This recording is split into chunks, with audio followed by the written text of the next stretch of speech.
So what I'm going to want to do is get some depth on that nerve entrapment and then some tension right into that muscle. And then I'm going to take it through some motions.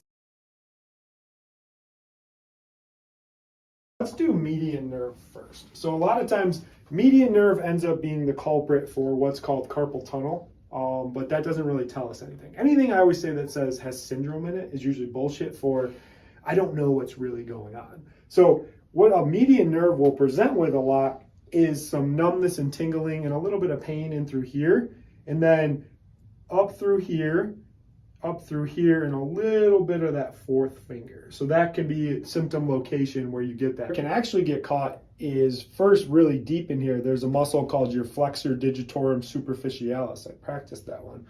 Flexor digitorum superficialis. And then the other one where it comes in is the pronator. So the pronator kind of comes from the medial side and goes like that.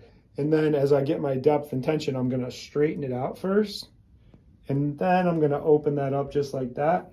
And then I'm going to make sure I pull these second and third and fourth fingers through just like that.